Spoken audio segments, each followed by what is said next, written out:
Magandang hapon mga kamag-aral. Ako nga pala si Alex Ayang. Ako nga pala si Nino Marquez. Ako nga pala si Sean Portillo. Ako nga pala si Aaron James B. Sibira. Ngayon, kami ay mag-interview patungkol sa geological hazard. Yes! Magandang hapon. Ako nga pala si Aaron James B. Sibira. Pwede ko ba kayo magpakalan? Hindi ba pala? Sure. Ako si Nino Marquez. Ako si Aaron Leno, BDRRMO ng Barangay Miguel Mula. So, bali ngayon, kami ay mag-interview kung patungkol sa geological hazard. Sa pagkakalat po ninyo, ano po ba yung geological hazard? Pag sinabi natin geological hazards, ito yung mga panganib or risk na kung saan ay dahil sa geological phenomena, yung mga pangyayari kung saan dahil ang mundo ay gawa sa bato, so it involves ang mga halimbawa ito ay ang lindol, vulkan, at ang mga isla. Ang geological hazard kasi is natural phenomenon yan. Nandyan yung landslide, tsunami, bagyo, lindol, yan, lahat yan, sa ng geological hazard. Malay kasi yung geological hazard natin. Ibig sabihin po na yung mga sakla na karaniwang naranasan ng Naranasan naman talaga yan. At yan ay, lalo na yung earthquake, walang signal o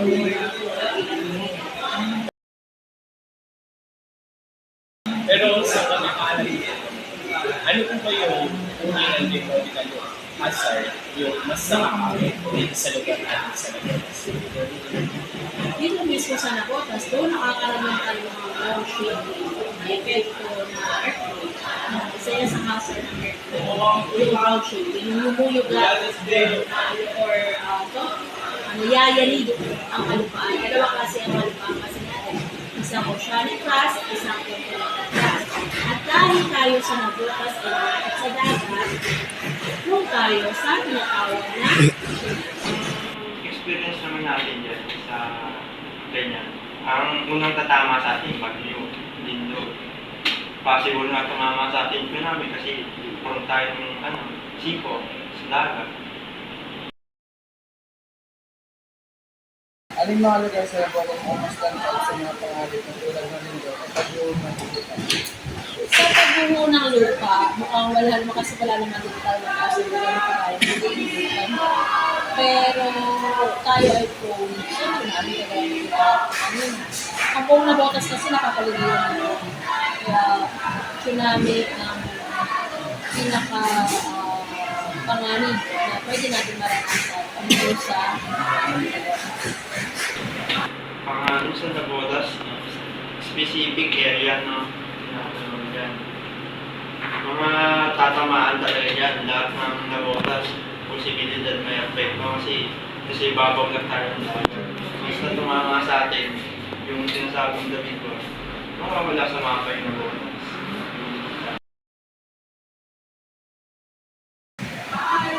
Pati sa inyo karamihan, anong pangalit mo geological ang nagdulot ng pagkakatalaking sa Pilipinas? Dito na kami sa Nagotas, although yung mga yan nilalupa natin, hindi tayo kagaya sa ilang lugar na kung saan malapit ang focus o dito kung saan talagang nasisira ang kalsada, sa mga building, etc. Pero ako bilang karanasan, ang pinakapangalit ko lang sa kusas, may mga parte sa bahay ng bawat biga na dahil sa pag-alot, yung nagulos yung bato o naglalaglag yung parte ng bahay ng bato. May mga ilang piraso yung bato na naglalaglag sa mga ito dahil sa malakas na pagbuga. Tapos, ang pinaka-natakot akong pagbuga was 2019. Yun yung enrollment dito sa senior high, tapos pagbuga sa bahay ng lolo ko. Natutulog yung anak ko, tapos nakaupo ako gano'n. Biglang talagang hapon yun naranasan ko yung malakas talaga na parang inuuga. No? Tapos yung mga nasa kisame o yung mga nakasabi talagang iwanan mo. Yun yung panganib na naranasan ko. That was 2018. Thank you Lord kasi hindi naman talaga tayo nakaranas ng malaking panganib dito sa Nagotas kapag patungkol sa geological. Wala pa naman. Ang experience pa namin dito yung bagyo. Mga mga nagdaang bagyo, malaki kasi sala nila dito sa mga natin. Pinaalam, hindi, mataas din kasi sinabay ng high tide. Ibig sabihin po, karaniwan dito sa Navotas, ang parang malakas pa lang na tumakas. Bagyo pa lang. Pero anong bagyo po ba yun? Marami. Ito, nakakang bagyo. Yung highest yung Emo, yung dalawang bagyo, diba? Sabay pumasok sa sa Philippines, ano natin. Tapos sinabay ng high tide. Gaano kahanda ang ating mga lokal na komunidad sa pagdating sa mga pangalan na geological?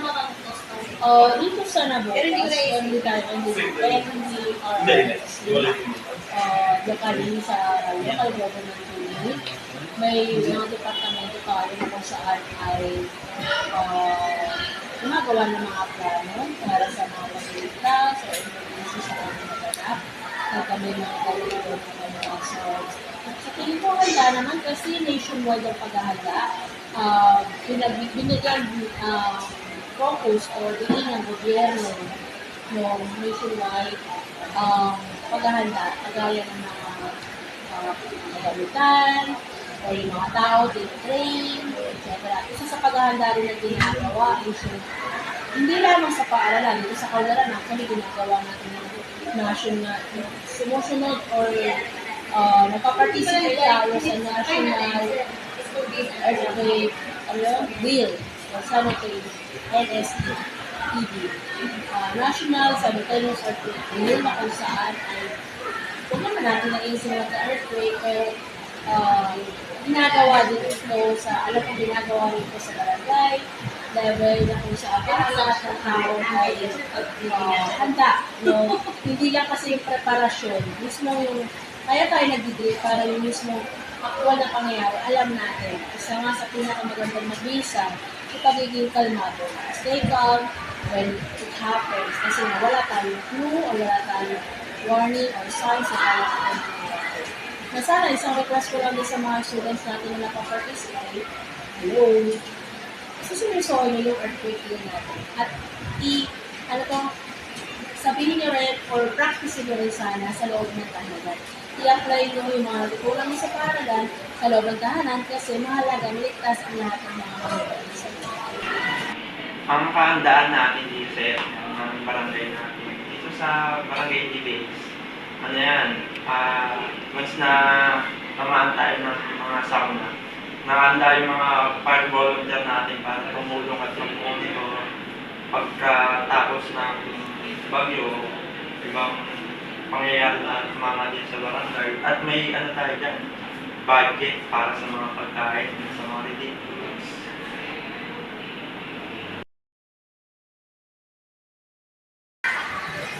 Ano mga programa o activity ang sinasagawa ng kaya upang turuan ng publiko sa mga pangalan na Ang tanggapan.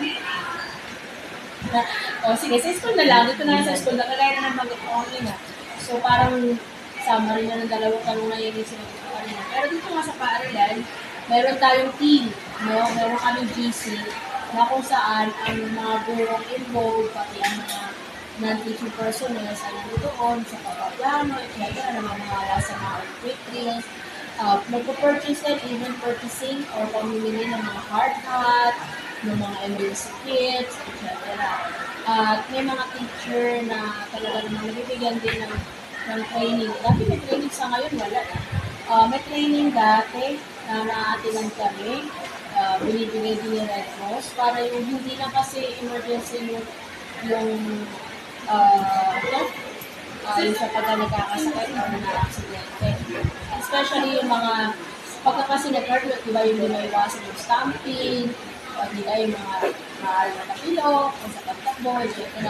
So, yung paglalagay ng bandage kapag may napilaya, o whatsoever, dapat siguro madali. No, yun yung isa po sa naiisip ngayon habang tinatanong ko. Pero the rest, hindi na mga emergency kits, meron tayo, magpa-participate sa earthquake drill, meron tayo, yung pagbubuo ng plano, etc. And hindi na siya sa pagpaplano.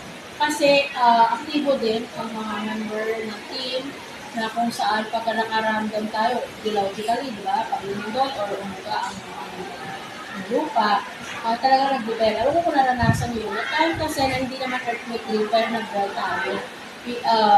Ang tawag ito, kasi nakatuparan o ginawa natin yung pinapractice natin yung drill na talaga nagpalabas din tayo ng bata. Tapos pinapasok din sa loob. After that, alam ko nagpa-uwi kasi may announcement din sa local government. We are coordinating with the local government unit. Hindi lang tayo basta nag-decision kasi collaboration na coordination talaga dapat. Kasi hindi lang ito na isang ahensya or na isang paaralan. So, and ay mga alam ko for improvement. Kaya nga pala maigting din ang pagpaplano o paghahanda sa mga ganyan, lalo na sa Lilo. Kasi mayroong nababalita, pagkakaroon, na wag naman sana ng big one. Big one, ito yung napakalakas na lindol na kung saan ang tatamaan ang Metro Manila. Kaya ang Metro Manila overpopulated. So maraming tao nakatira. So imagine, kung maraming nakatira at ito tumama yung malakas na lindol, mas marami yung casualties, mas marami ang pwede masila, mas marami ang pwede masila.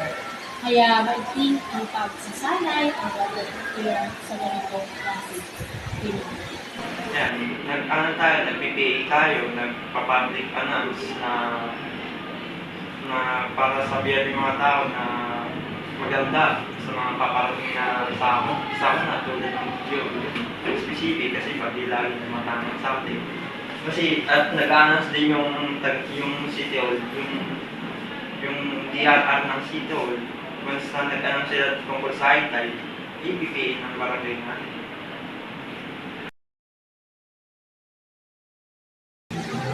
Ano ang dapat gawin ng mga tao bago habang at pagkatapos ng kalamitan gaya ng bundok at pagbubuhay ng lupa? Bago, kasama yung sinasabi ko kanina pa na earthquake 3, kasama yung sa 4. So, paghahanda yan. Isa sa magandang paghahanda, yung dahil ang lindol ay yung pagbuga ng lupa. So, bumabagsak ang mga kagamitan. Inaano ngayon, minumukhahin ngayon na dapat display sa bahay, wala masyadong mga nakasabit, o di kaya yung mga nakapatong-patong. More or less, dapat secured yung mga gamit. Kapag may cabinet tayo, sturdy dapat, matibay, o kaya nakatali, no, yung magagamit pa rin natin siya, pero para lang sa tulma, kasi may possibility kapag tumundo, di ba, tumaon, at may mabagsakan, whatsoever. Kasama yung importante din yung pag-prepare kahit anong sakong na yan, ang go bag. Ang go bag dapat ay may kahit paano may damit, may gamot, lalo na kung mayroon may sakit sa bahay, yung maintenance, diaper, kung may baby, napkin, syempre yung mga babae, no?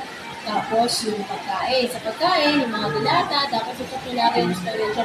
Hindi naman tayo nagnanais na magkaroon ng lingkod. Pero ang go bag, talagang dapat may pagkain. Kasi in case na kailangan natin mag-evacuate at wala pa yung tulong ng gobyerno, makakakain tayo agad. Nasawa ko sa kain na pag-ilan mo tayo, okay lang yun. So dapat i-check mo yung expiration. Halimbawa, in 3 months or 4 months, malapit nang mag-expire. Pwede tanggalin nyo na sa go bag yung dilata, kainin nyo na, palitan nyo ng bago.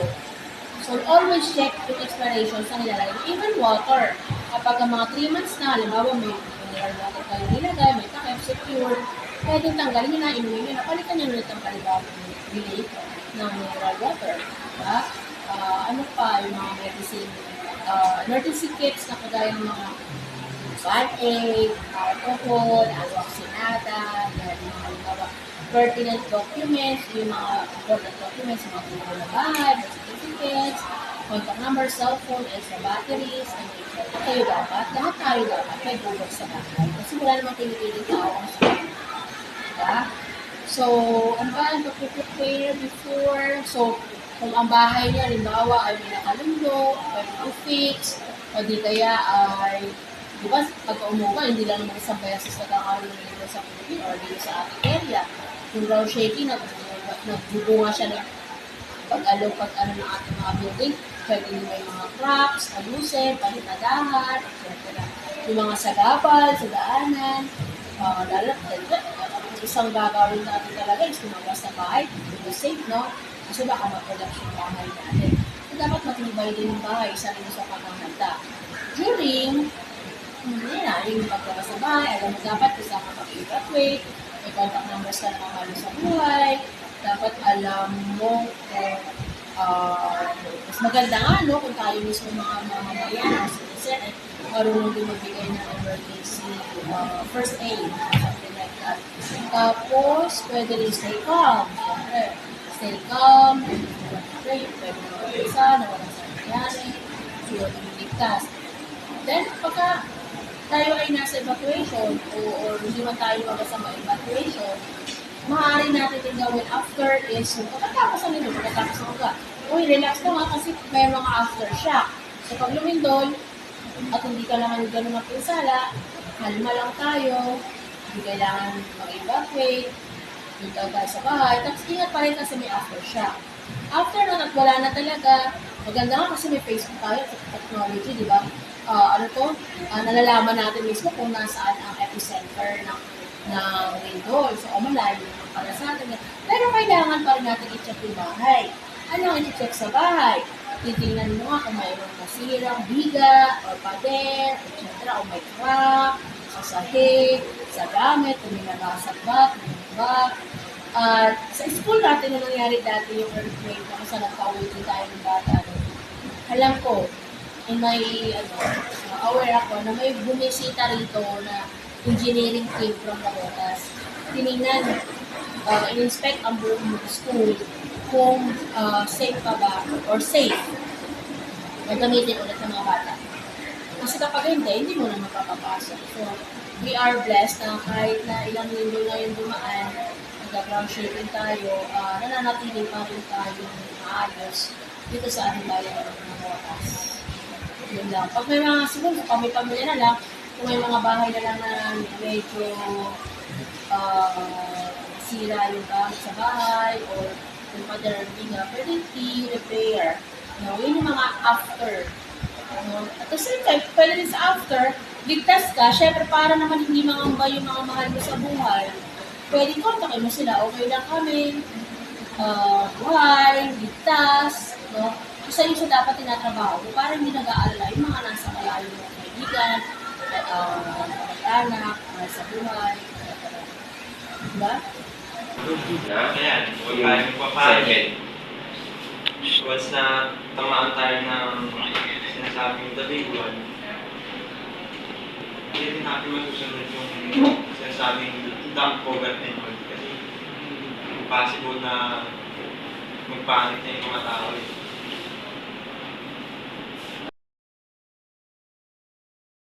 Maaari po ba ninyo kapakuin anong mga lugar sa Navotas or Game Oliver sa ang itinuturing na lubhang landas o hindi siya natatingin? Depende kasi kung nasaan yung epicenter or focus. So, sa mga nakakaraang mga taon, malayo naman tayo sa epicenter. So, hindi talaga tayo gaano apektado. Ang nararamdaman lang talaga natin dito sa Navotas ay ang pagyalit ng lupa, which is ground shaking. So, hindi tayo ganoon kapon talaga sa panganib ng pinagkakaroon. Pero dahil tayo, ang dagat-dagatan din ay malapit sa dagat, sabihin na natin ang pinagkakaroon ng dagat, doon pa rin tayo sa tsunami. Another is yung liquefaction. Alam niyo ba na ang ating lupa ay tambak lang sa dagat-dagatan? Kaya nga dagat, tubig to, tinambakan lang to ng lupa, ng bato, kaya tapos tayo ng mga establishment na may mga building ng bahay. So, ang isang posibleng mangyari sa atin dito ay ang mga ulo. Okay? Hindi kayo tinatakot, pwede yun ang ating mga bahay dito sa dagat-dagat. Malambot lang lupa. Hindi siya talaga fix. Tinambak lang.